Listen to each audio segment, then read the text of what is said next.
Aloha, everybody.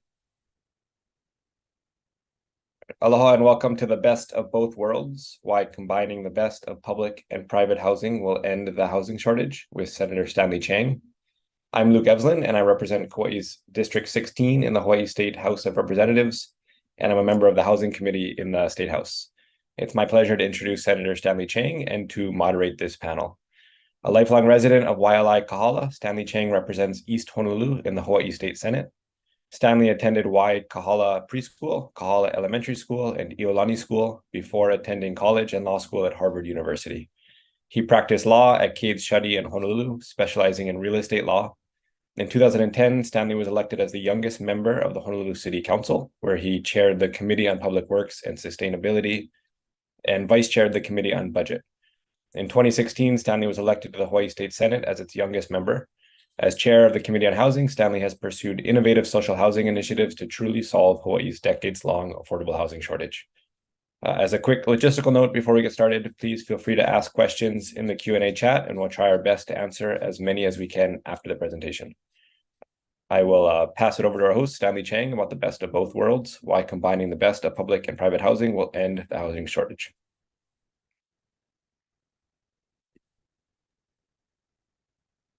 Thank you so much, Luke. And thank you again, everyone, for participating in today's conference.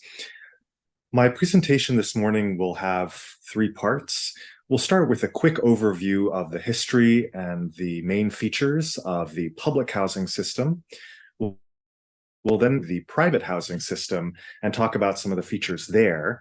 And then we'll talk about why combining the best features of both will produce a better outcome than the situations that we currently have with both. And then we'll take finally a quick tour of some of the successful jurisdictions around the world that have implemented these programs that do, in fact, combine the best of both worlds. So let's start with the beginning of federal public housing involvement during the Great Depression, the New Deal era under President Roosevelt. And I want to note that this is a period when we have overwhelming Democratic majorities in the Congress, in both the House and the Senate. Even during such favorable political times, there were several major compromises that were introduced into the first Federal Housing Act, notably including income restrictions, which has resulted in concentrated poverty in federal public housing ever since. It also created low construction costs, which contributed to the operations and maintenance problems that have plagued federal public housing ever since. And it eliminated nonprofit and limited profit housing based on the Vienna model, which we'll hear about later. And finally, one of the other main issues that it did was that it created net zero construction. So any new housing that had to be built, you had to demolish one unit of equivalent existing housing. So it didn't actually expand the housing supply. So right from the beginning, federal public housing is coming out of the gate with some really gaping flaws, and many, if not most of those flaws have persisted to the current day. We'll now fast forward to the 1960s, where under President Johnson, another period of large Democratic majorities in the House and the Senate, we have the peak of public housing. This is an era where the federal government gets deeply involved. This is the era that most of us think about when we think about federal public housing. The projects probably refers to developments during this era. One interesting fact that I learned recently was that during the Great Society era, the housing and urban development budget was actually second only to the Defense Department as having the second largest departmental budget in the entire federal government. Unfortunately, times changed quickly. And as we can see with the election of Republican presidents in the future, the federal budget for housing assistance really crashed after that period of the 1970s and has not recovered to the levels since, with the exception of a very short period after the Great Recession of 2008. And that wasn't primarily directed at federal public housing in any case. One of the drip erosions of the federal public housing system was Section 8, signed by Republican President Gerald Ford in 1974, which essentially diverted federal housing funding to private landlords. It also had a number of problems, including discrimination against Section 8 tenants, and the most fundamental problem, which is that it's not available to most of those who actually need it. Another major cut to the federal public housing system was the low-income housing tax credit in 1986, which diverted federal funding to private developers. Developers not only get paid a fee to produce the buildings, but they get to own the building as well, which is a really surprising turn of events because these are taxpayer dollars that are being used. And this has been described as essentially a transfer program to multifamily builders. Really, the death knell now comes to federal public housing with a Faircloth Amendment of 1998, which caps the number of federal public housing units. At this point, we've placed all our eggs into the market solutions basket. We're relying entirely on the private developers and private landlords to expand federal public housing assistance into the future. And that's under a Democratic president as well. And so we have both parties coming together. At this point, we'll switch now to take a look at the homeownership, the private housing sector market, which is, after all, the great majority of the American housing market, 96% compared to only 4% as public housing. During the post-war era, we see a large boom in the suburbs, the suburban sprawl model. And this is the model that to this day houses most of the American population. It's facilitated by a number of federal programs, including large-scale funding for interstate highways, the mortgage interest deduction, the introduction of Fannie Mae and Freddie Mac, which create a robust secondary market for mortgages and therefore make it a lot more attractive for local lenders to make mortgage lending to individual home buyers. But unfortunately, this great expansion runs into a number of problems. And I've included this slide, which is just of one protest, the Kalama Valley protests in Hawaii Kai in 1971, to protest the conversion of an agricultural valley into a suburban subdivision. And as you can see, thousands of people turned out to the state capitol because they opposed the increasing encroachment of suburban sprawl into undeveloped areas. And while this particular suburb was in fact constructed, the rise of the Not in My Backyard movement has actually gained momentum in the years hence. And a lot of their policy successes have included the rise of zoning. This is some very restrictive zoning in the urban core of Honolulu. And this, of course, trend has spread across the nation. We also have a great deal of environmental regulation now. The left-hand side shows a flowchart for the California Environmental Quality Act. Hawaii has its equivalent, and there's, of course, a national equivalent, NEPA, as well. On the right-hand side, you have a study that estimates that the cost of regulation in new multifamily development can be as high as 40.6% of the entire cost. So it's clear that this amount of regulation, whether good or bad, has added significantly to the cost of new development. We also have a trend known as inclusionary zoning. This is a requirement that new housing development includes some below market units in it. Originally developed as a desegregation tool, it's now expanded to be a provider of affordable housing as well. And as you can see from this map, it's gained a lot of momentum, especially in the high housing cost jurisdictions like California and, of course, Hawaii as well.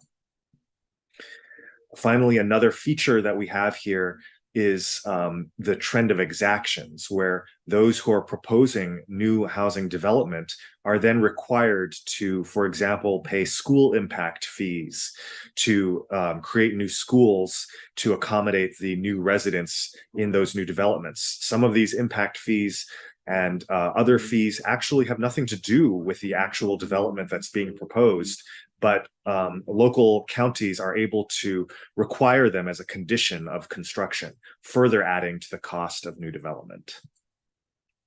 So right now, what we have is a system where both the public and private housing systems have been severely restricted, and we have indeed the worst of both worlds.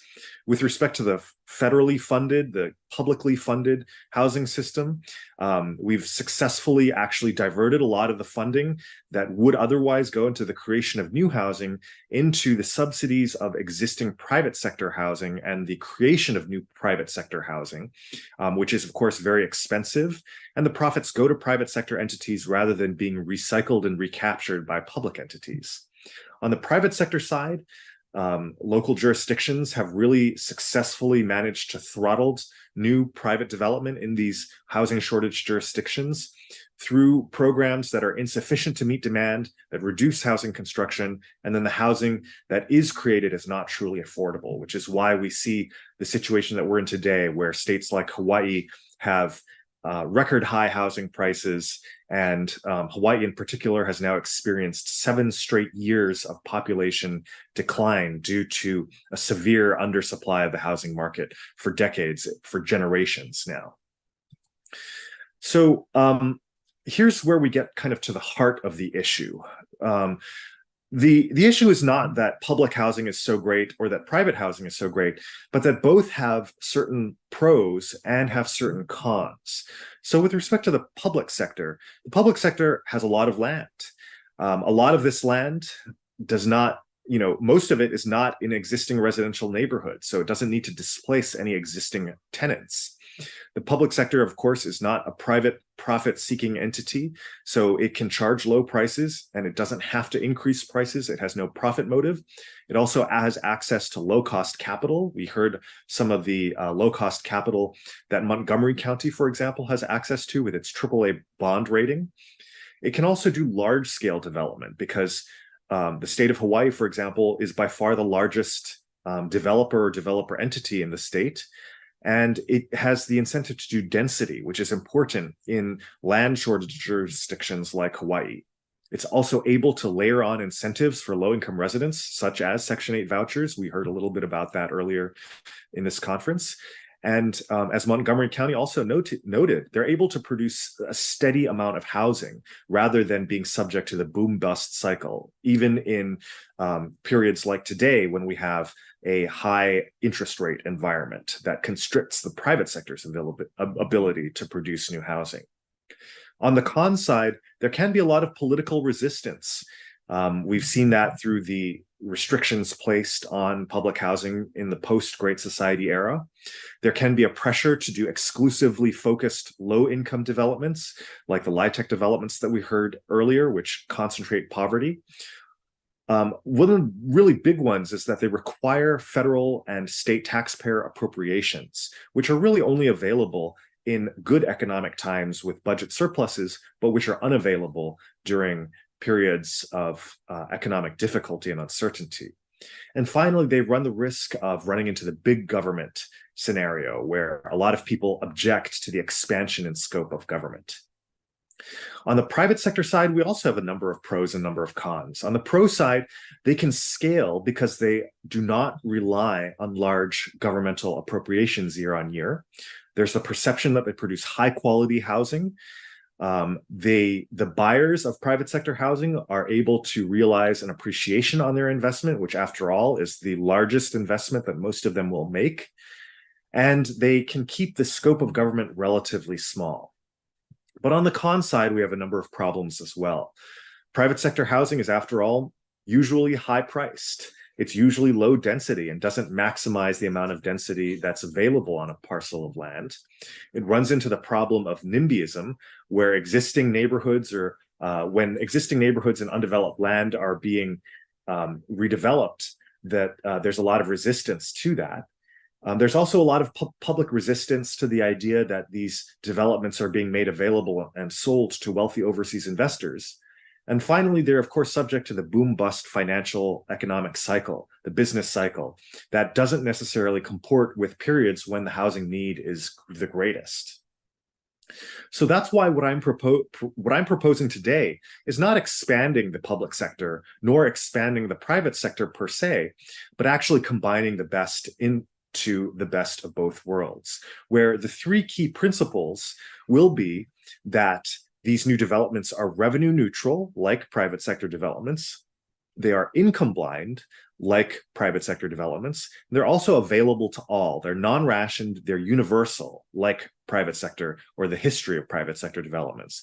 And they would, of course, be developed by the public sector, which would entail a long list of benefits that are listed here on the right-hand side. I don't want to get into the individual details, but suffice to say that by combining the best of public sector development as well as the best of private sector development, we're able to avoid some of the pitfalls and the restrictions that both sides have encountered during the post-war era.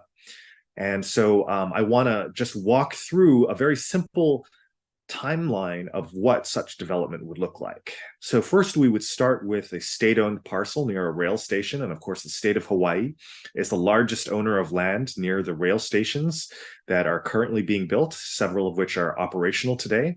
The state would then issue a request for proposals to the private sector developers to specify the parameters of the development, including the sales or rental prices, the number of the units, the size of the units, the density, and so on. So it would really dictate the type of development that's being built.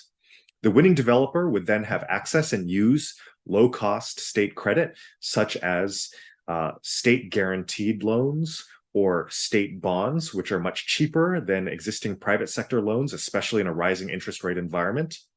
The developer is able to use those funds to build the building and then sell it for the prices that are required in the RFP, such as a 99-year leasehold term. The developer would then pay back the loan with the proceeds from the sales of those leasehold units. And because no taxpayer money was ever implicated, we could repeat this process indefinitely with an indefinite number of new units. And so that would really be the best of both worlds, a scalable model to create low-cost housing at the scale that is needed to satisfy the amount of housing supply without necessarily having to grow up, to build up the public sector's employee count or really capacity to a very large extent. We've already heard about the really high quality housing in Montgomery County, Maryland. Later today, we'll be hearing about additional projects in jurisdictions like Kauai County and as well as the University of Hawaii, both of which are using subsidy light models. But I really want to show everyone a tour around the world of some of the large scale models where this hybrid model has been deployed successfully. And we'll start in the city of Singapore, where they've been able to do really large scale housing construction. They've been able to do revenue neutrality, and they've been able to allow the buyers of their public sector housing to realize an appreciation in their investment. So first of all, we'll take a look at the HDB development by decade. So Housing and Development Board is the public developer of Singapore. As you can see, they've been developing housing since the 1960s. And during their peak decade of development during the 1980s, they were building as many as 30,000 units per year on average. More recently, they've been producing about 20,000 units per year on average. That's a really remarkable amount, especially when you consider that all developers in Hawaii combined are producing only about 2,000 units per year. So in Singapore, you have just one developer building about 10 times as many units per year as all the developers of Hawaii combined.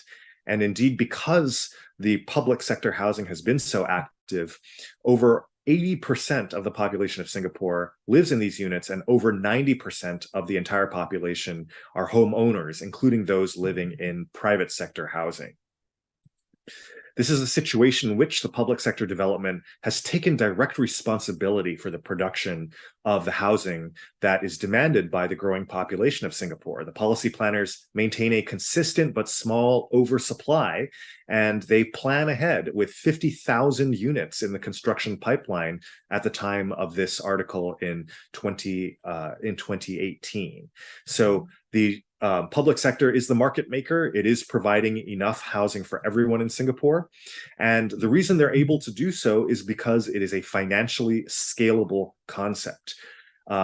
Really, this summary sums it up. The government is able to recover the full construction costs of each project from the sale revenues of those units, and that enables HDB to scale up in a sustainable way. It's also, again, very financially, there's a financial incentive for the home buyers, because as you can see from this graph, these public housing units do appreciate in value, much as private sector housing does in the United States. And that's why it's able to form the nest egg for the retirement expenses, for the educational expenses of Singapore's families. They're also able to integrate a lot of innovative new concepts into their housing development, which makes it just as high quality, if not higher quality, than the private sector development. Here you have one of their new developments that's called Tengah. It's currently under construction. If you look at the photograph of the rendering on your left-hand side, you'll notice something interesting, which is at the ground level, there are no cars. They've buried all the roadways for cars so that the ground level is exclusively reserved for public transportation and pedestrians and bikes and other pedestrian-friendly mobility. It has a long list of other features, which I think we'll all agree are just an absolutely spectacular, innovative set of features that even private sector housing in the United States does not have. Let's move now on our world tour to the city of Hong Kong, where I want to show the successes of their revenue generation model, as well as their walkable urbanism, which has produced a highly walkable, car-free model of living. So when I talk about Hong Kong, a lot of people are curious, because Hong Kong is usually, when people talk about Hong Kong, it's not in the context of their large public sector, but rather in the context of their extraordinarily free market orientation. And indeed, the Heritage Foundation, a free market right-wing think tank in the United States, ranked it for 25 straight years as the clearly #1 jurisdiction for economic freedom in the entire world. In 2020, they actually dropped Hong Kong from the rankings, but that was due to restrictions on the political climate and not necessarily on the economic free market laissez-faire model. And that laissez-faire model is no accident. From the post-war era, there were very influential members of the Hong Kong government who were resolutely opposed to deficit spending, to increasing the size of the public sector as a matter of principle. And that's why the architects of the Hong Kong model required the agencies of Hong Kong to earn the money that they used to build, for example, new housing, but also other interesting and innovative projects, such as their award-winning and record-setting transit system. So MTR Corporation is a prominent example of the government's revenue positive services. The government sold land on a greenfield price, a very low price, to MTR. MTR then built transit lines to those lands and then was able to develop the residential and commercial developments around those stations, which they then sold at a profit. And this has enabled MTR to be the world's only transit system that has never taken a single dime from taxpayers, even to build the capital costs of their new transit lines. It is a profit-making institution, and it's not just MTR, it's also the public housing program, which has not taken a subsidy since 1994. It's also the airport program, which runs, the Hong Kong International Airport runs at a 50% profit margin. And that's how the Hong Kong government has really become a business. It truly is run like a business that runs profits in many, if not most of its divisions, and it's been able to redistribute those profits in these programs that we have here. The scheme $6,000 in 2011 gave 6,000 Hong Kong dollars to every resident of Hong Kong. In 2018, they repeated that, giving $4,000 to every resident in Hong Kong. And in 2020, they were able to give 10,000 Hong Kong dollars to every resident. That was actually even before the pandemic. Because the government has run up such huge cash surpluses that it's able to provide these public payments similar to the Alaska oil dividends, or what we might consider in America universal basic income, or UBI. And here's an example of one of the developments that MTR has built around one of their new train stations. This is called Kowloon Station. And really, if you're living in one of these condominiums, you have an incredibly convenient car-free lifestyle, because you're able to take the elevator from your condo into the mall. This is the mall that's attached to Kowloon Station.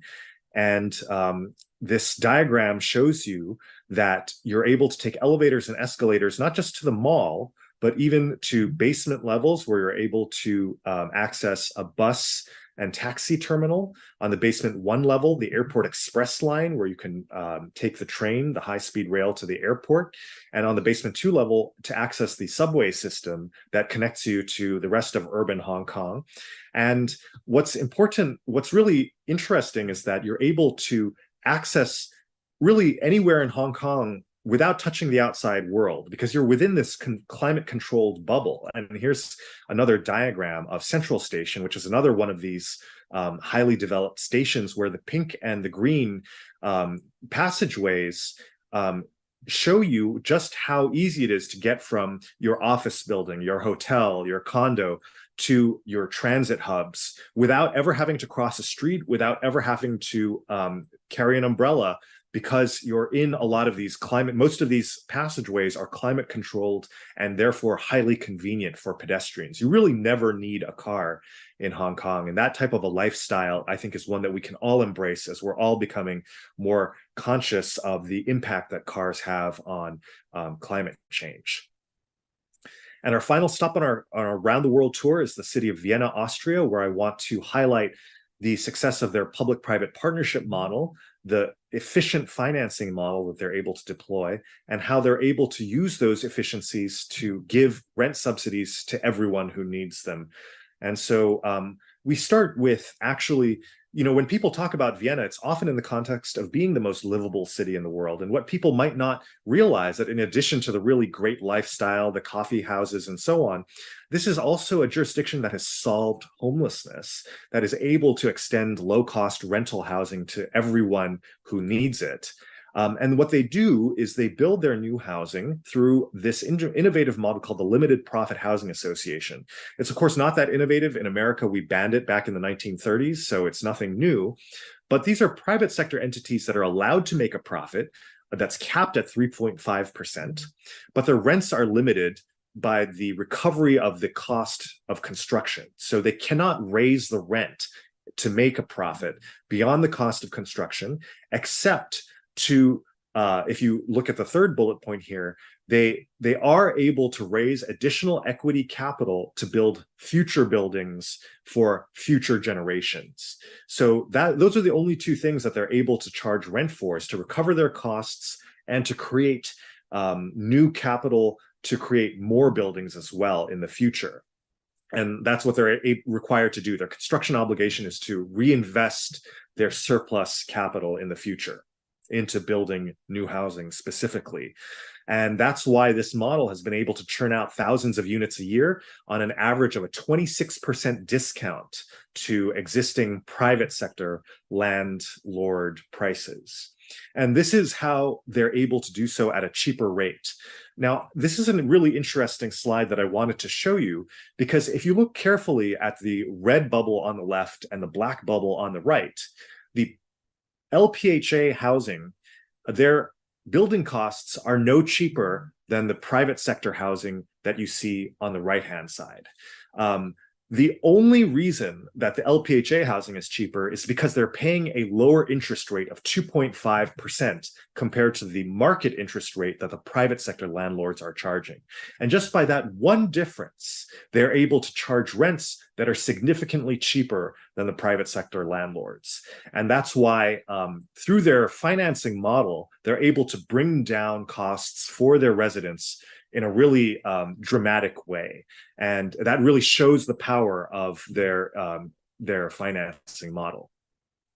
And because they're able to generate so much so much low-cost public sector housing, the rent subsidies that they do extend are able to cover pretty much everyone who needs them. And that's why there's really not a lot of homelessness in Vienna at a lower cost to the taxpayer than the American model. So in Vienna, they spend only about $66.54 per capita on their rental subsidies, whereas in America, the Section 8 budget is $91.29 per capita for all Americans, and yet that only covers a small fraction of all those who need it in the United States.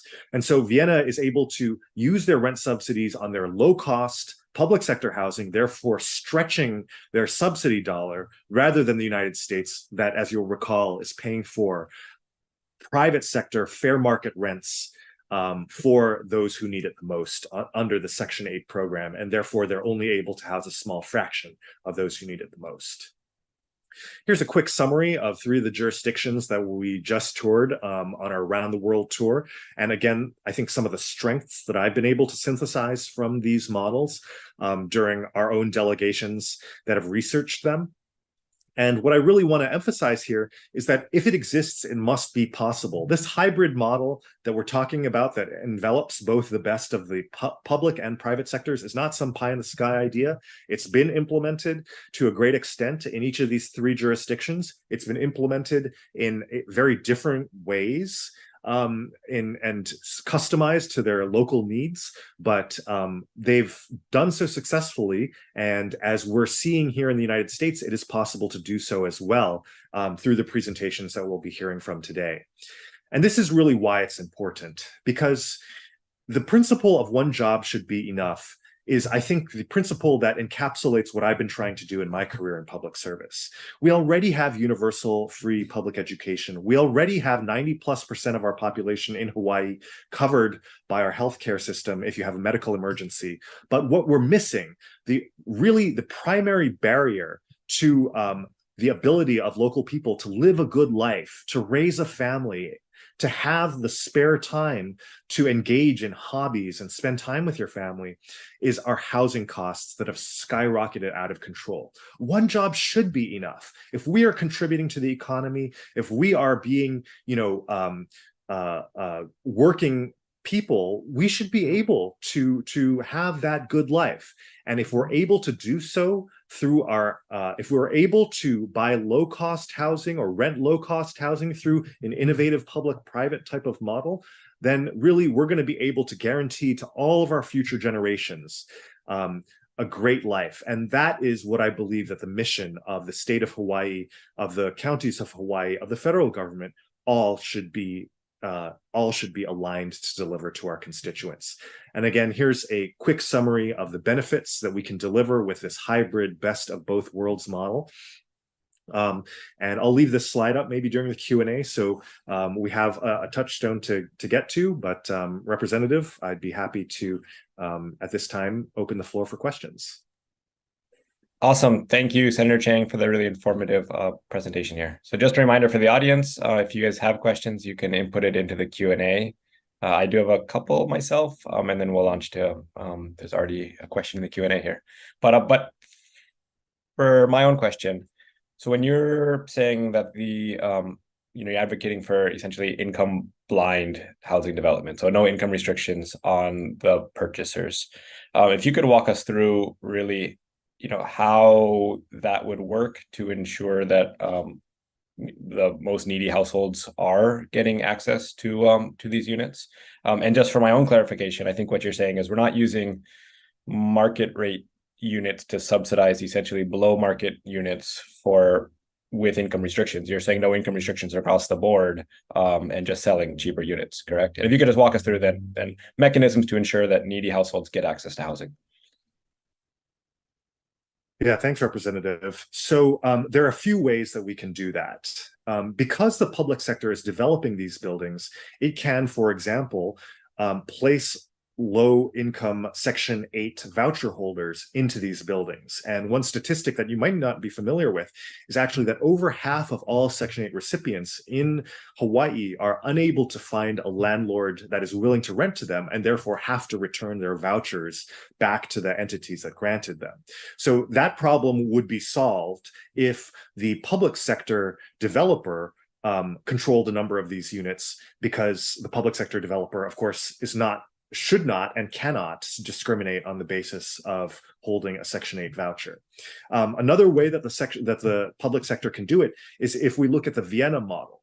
The housing in Vienna that the public sector, that the LPHAs are building, are significantly cheaper than the private sector housing. And therefore, their voucher holders are paying much lower rent than private sector landlords would be charging. And that's why each voucher in Vienna is essentially able to house a family at a much lower cost than a Section 8 voucher, which is required to pay fair market rent to a private sector landlord. And that's why they're able to eliminate homelessness by actually not even by having a smaller voucher program than the United States is.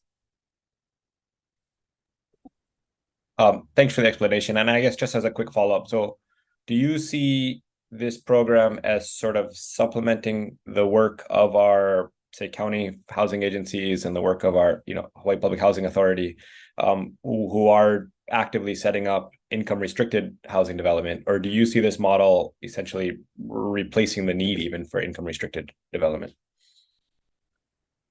Yeah, so I would envision these systems existing coexisting side by side, just like it's done in Vienna.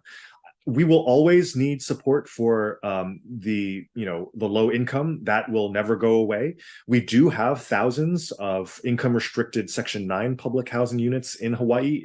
In every state, the federal government, as we already saw, funded the creation of this low income public housing. We also have thousands of Section 8 vouchers that people are currently on.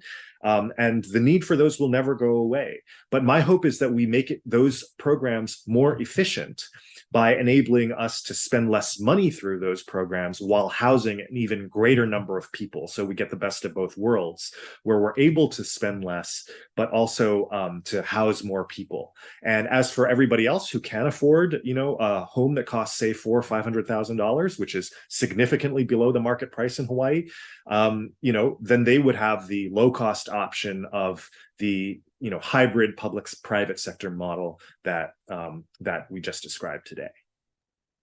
Awesome, thanks. And my final question before we launch into the audience questions is, I'm deeply sympathetic to your argument and broadly supportive of it, but I think generally government doesn't have a good reputation for being able to do large-scale building, I think, at the scale that you are advocating for, right? If we look at our rail, for example, which worthy project, but over budget and way out of schedule here. So how does Hawaii have the administrative capacity to administer this? How do we ensure that government can build big things like you're advocating for, and how can we support that?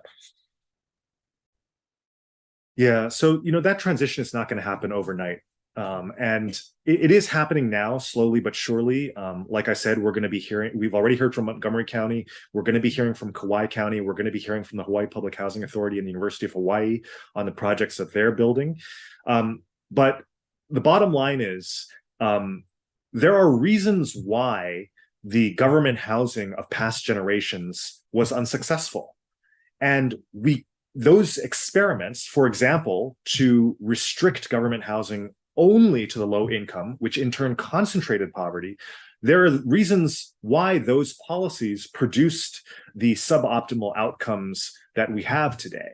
For example, the presidents Ford and Nixon were able to so successfully pull back because with the income restrictions, there was not the revenue coming in that enabled the expansion of the program on its own. It relied on large taxpayer subsidies, and subsequent Congresses have been unwilling to fund those without, this unusual occurrence of just huge Democratic majorities in the federal Congress.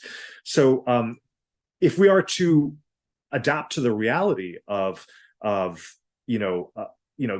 resistance to large taxpayer subsidies that we have, we need to find ways of making the program financially sustainable to scale up. And that's what these jurisdictions that I mentioned earlier, like Singapore and Vienna, have been able to do.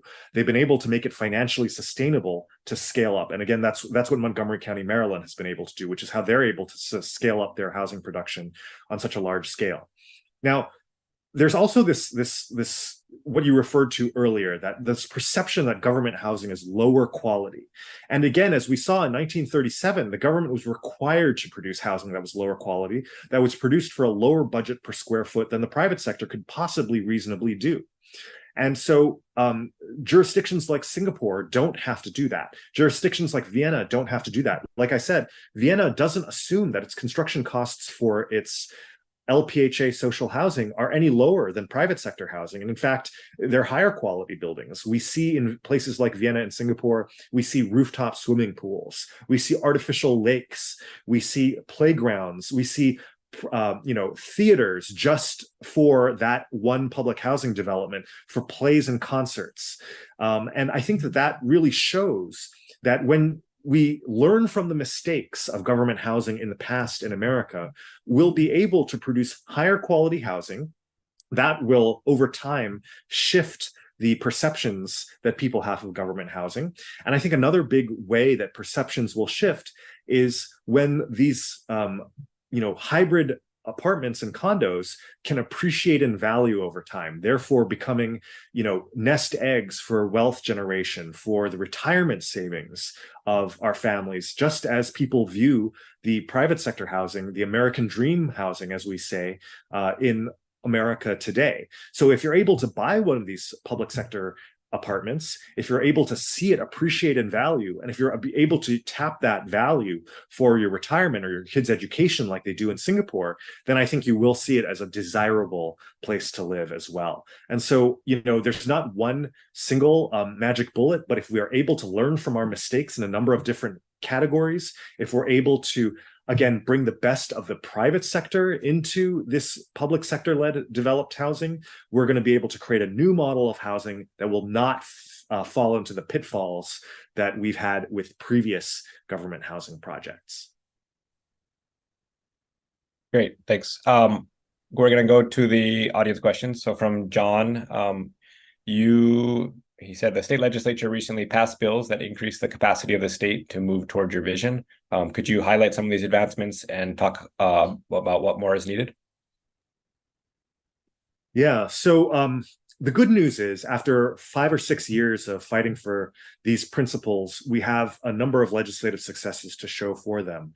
Now we have 3 agencies, actually 4 agencies statewide that through statutory changes are now able to build projects of this nature. The Hawaii Public Housing Authority, the Hawaii Housing Finance and Development Corporation, the Hawaii Community Development Authority, as well as the Department of Hawaiian Homelands, which has actually had this ability for a long time. And indeed, 2 of these agencies are now planning projects along these lines. And so the Hawaii Public Housing Authority is developing a leasehold tower at the Mayor Wright site. We'll be hearing about that a little bit later. HCDA is developing a site in Kaka'ako, potentially, that is in a somewhat earlier stage of development that we may also be hearing about in the future. And I think that what we'll really need at this point is to scale up. And so HPHA has already really in a historic move issued a 10,000 unit RFQ, probably the most ambitious public housing agency development proposal in years, if not generations, potentially even nationwide. Many of those units are going to be revenue neutral and income blind along the lines that we've already discussed today. But wouldn't it be great if HHFDC and HCDA were then also going to create 10,000 unit RFQs based on this model? The state, I think, would be willing to fund at least some of the startup costs, just as Montgomery County, Maryland seeded the funds that they described earlier and provided the capacity for these county agencies to administer these funds. And I think if we're able to do that, we're going to start to be able to develop thousands, if not tens of thousands of units in the future. And so that's what I would be focusing my efforts on future years in the state legislature, is to continue to scale up these projects with funding, with personnel, with infrastructure, and with innovative uses of the funding, like we've already seen in Montgomery County, like they do in Vienna, and so on. Great, thank you. Question from Jack from the audience, and I'm going to summarize briefly here. He said that one of the purposes of Section 8 vouchers is to move low-income folks into higher-income neighborhoods for all the benefits that provides families living in these neighborhoods. So when implementing public housing, how can we diversify the housing units and neighborhoods with tenants from across the socioeconomic spectrum to ensure those similar lifelong benefits? Yeah, that's a really critical issue, because we all know that just the accident of the living in the zip code that one lives in can produce lifelong effects on income, on education, on life expectancy, on public health, and all of these benefits that I think need to be available to all of our people, rich and poor alike. And while Section 8 was intended to provide those benefits, in practice, it has not done so. And we see the phenomenon of Section 8 discrimination that we've already talked about a little bit earlier, in practice, restricting most Section 8 voucher holders to communities with a lot of poverty in them already. And that's really an unfortunate development, an unfortunate feature of the existing Section 8 program, which is why I think that a hybrid program of development like this one would enable those tenants to live in more mixed income communities. So with an income blind community, you will have naturally occurring mixed income housing, much like most of the private sector housing that has been built in the post-war era. And so rich and poor alike will be able to buy these units. And that's why rich and poor alike will be living in these public-private, revenue-neutral income-blind towers. And that's why voucher holders will be able to live surrounded by neighbors of a variety of diversified incomes. In addition, the Section 8 voucher holders in the broader community, I think, need to be served by stronger protections against Section 8 discrimination. Your former colleague in the State House, Representative Hashimoto, championed last year a ban on Section 8 income discrimination. And that only recently passed, so we haven't necessarily been able to evaluate the effects of that ban. But I think we'll be able to see the effects in coming years, and if necessary, put more teeth into that law to make it clear to private sector landlords that they will no longer be able to find excuses to reject Section 8 voucher holders. We've got 1 more minute here, so I'm going to try and ask a quick one, the last one from the audience, which is, how does value increase with leasehold, a declining asset? So that's a great question. As it turns out, in practice, the value of a leasehold condo does not decline until we get to 64, a 99-year lease, for example. The value does not really decline until we get to year 64, when there are only about 35 years left on the lease. And the reason for the 35 years is because Fannie and Freddie will only buy mortgages on leasehold condos that have 30 years, the standard mortgage period, plus an additional 5 years on their term. So the first 64 years of a leasehold project, really, it's not affected by the declining term of the lease. But there's an actually even broader issue at play here. And this is a really common question that we get in the United States, because we don't see a lot of this leasehold housing. But in Singapore, you see it very clearly.